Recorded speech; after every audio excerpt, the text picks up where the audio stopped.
So why own one when you can own two? 3, 2, 1. I am sweating like a pig. Here's a sock. I just said he and then that's she, but whatever. All I do want to kind of spruce it up a little bit. There.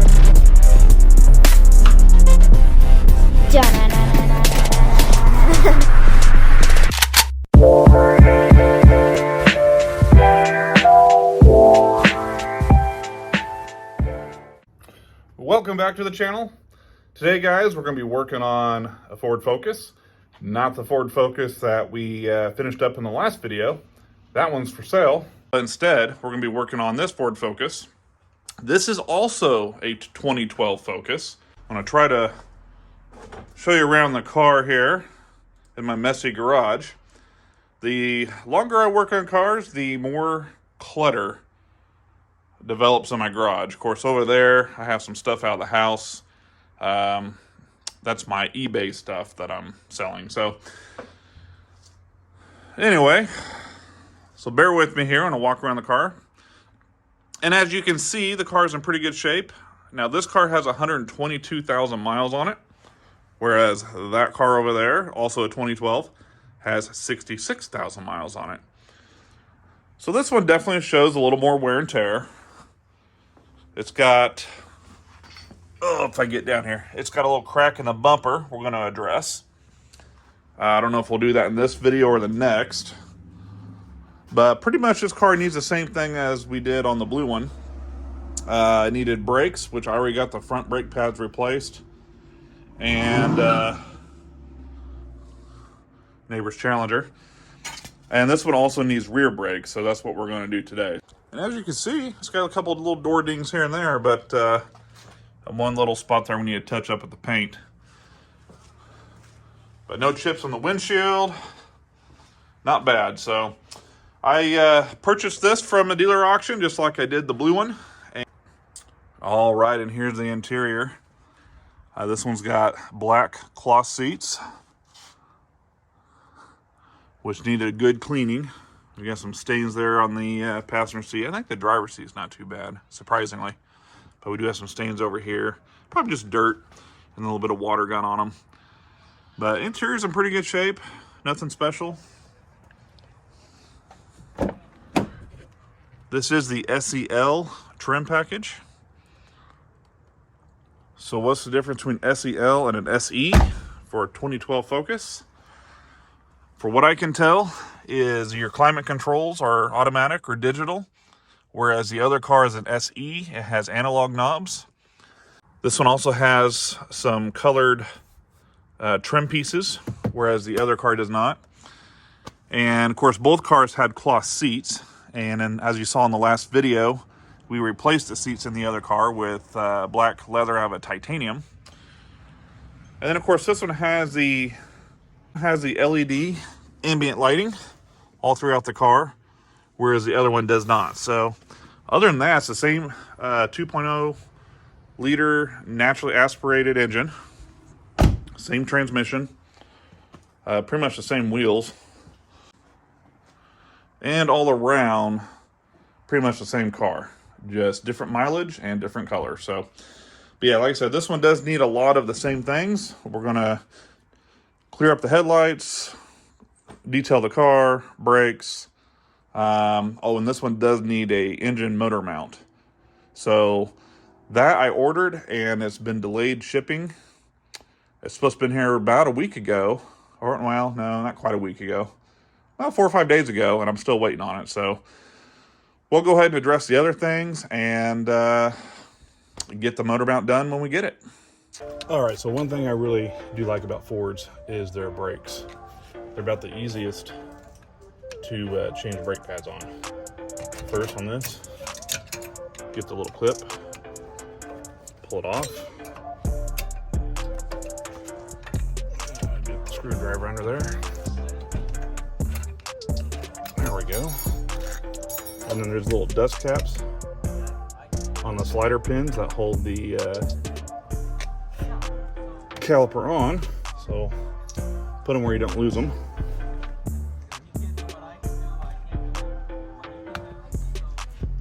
There we go. And then we need a 7mm Allen or torque bit. And that's an Allen bit, which is the same for Fusions and pretty much all of Ford cars. And then, voila.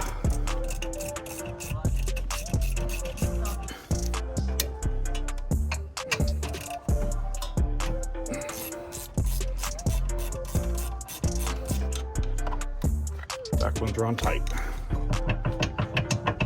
There we go. Let's lay it off to the side. And these are original brakes. You can tell they're wore out. They're by Ford. There is nothing left. A little bit left on the inside one, but the rotor is in good shape. Little gouge, but it's not bad. Now the rear pistons, you have to have a tool to twist these in. So I rented one from O'Reilly's. The front pistons on the calipers, you just push them in. All right, so here's our tool. Coincidentally, whoever used this before me had the right adapter on there, so I don't need to change it. You can see you can see little holes there where that lines up. And as you turn this, you are supposed to, there we go, kind of push. Oh yeah, that makes it a lot easier while you're turning it. And I'm probably blocking the camera again. Let's see.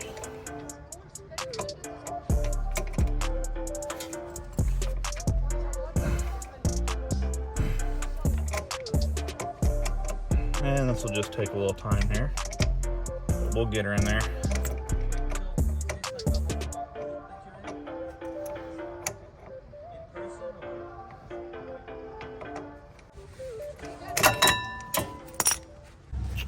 All right, so I think we got that push all the way back. Got the back pad on there. Now these already have caliper grease on them, because I put them on there just a minute ago.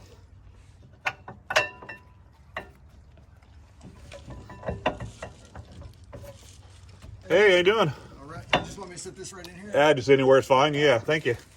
Have a good one. Yeah, you too.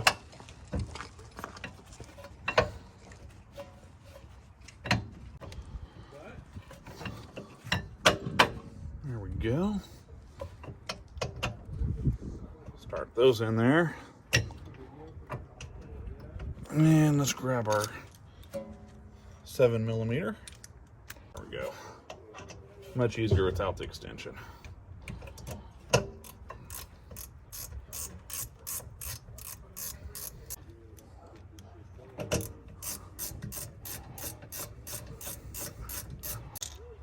Put your desk caps back on.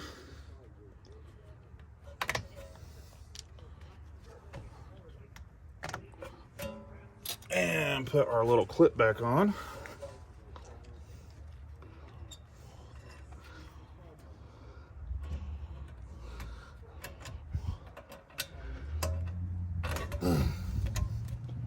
There we go.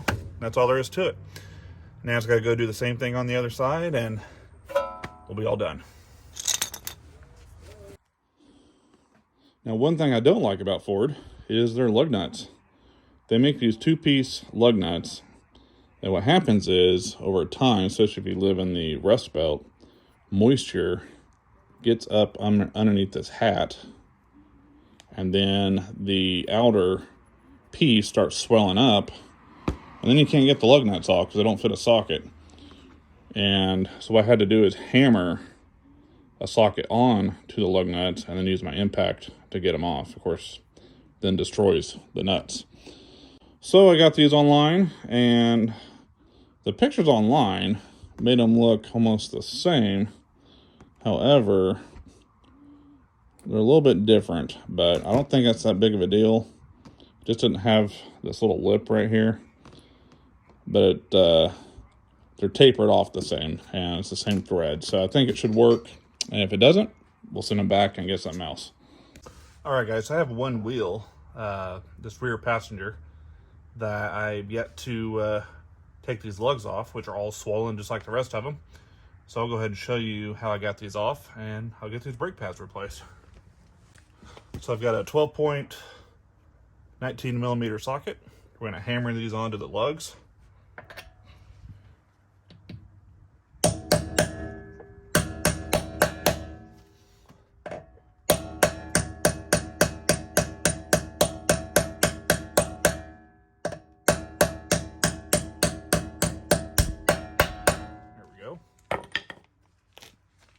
And then use our impact.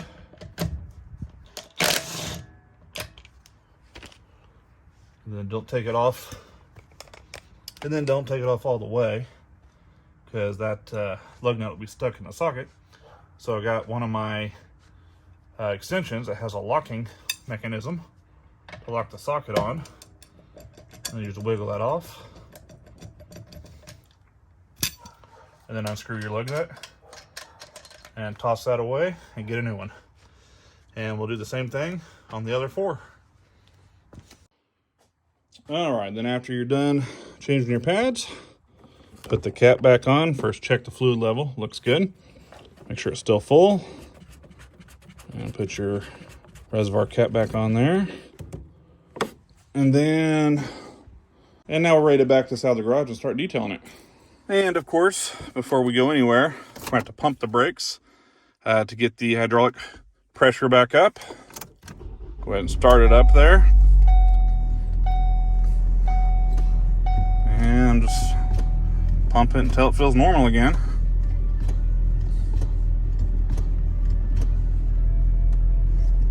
Actually, doesn't feel too bad. All right. See if it moves. All right, now on to detailing, the fun part. And we're going to start right here on the engine because it is pretty nasty. We have a little rodent home right here on the top. So when you get all that crap out of there, literally. But yeah, let's go ahead and get this cleaned up and then we'll work our way to the interior.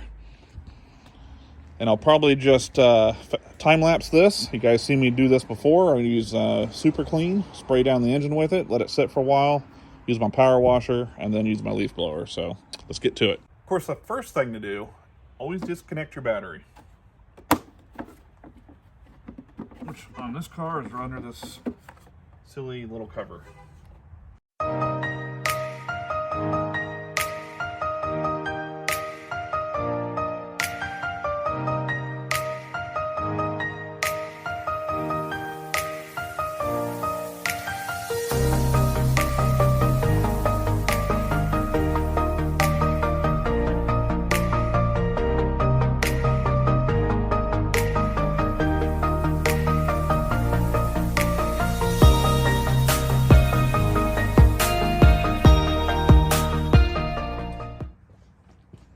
All right, guys, doesn't that look a lot better? Now, it's pretty dry. It's been sitting for a while. And I wiped the plastics down with this Meguiar's Super Shine. Some of my favorite stuff. So let's go ahead and hook up the battery and put the cover back on.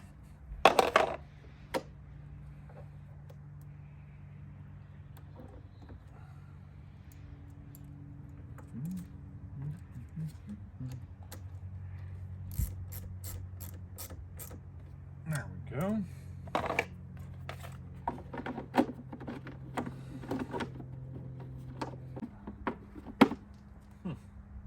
All right, so I made a mess of the car spraying the engine off. So the car wash is right around the corner from me. So I'm gonna go ahead and take this down. I've got the wheels soaking with some wheel cleaner. And we'll run this through the car wash and then hopefully get back in time to do a little more detailing on the inside. All right, let the magic happen.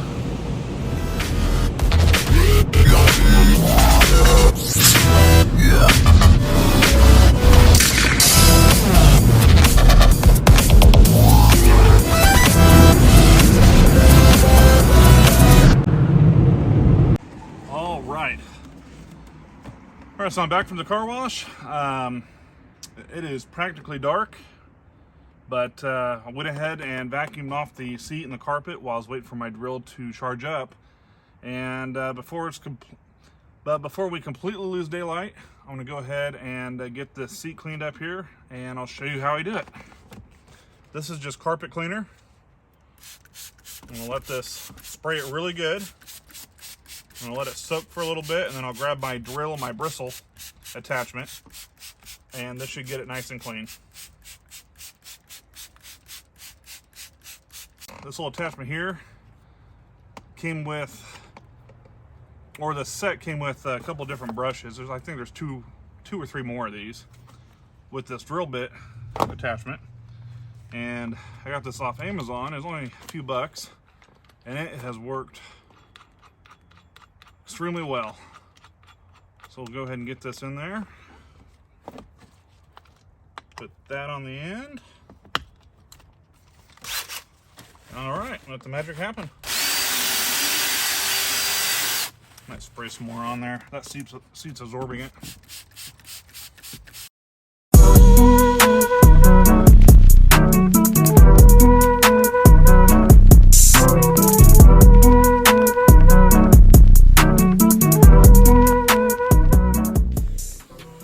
And after cleaning the seat up here, I did go ahead and get the rest of the interior detailed.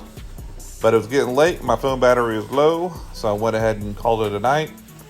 And this will conclude part 1 on getting the second 2012 Fusion ready to flip.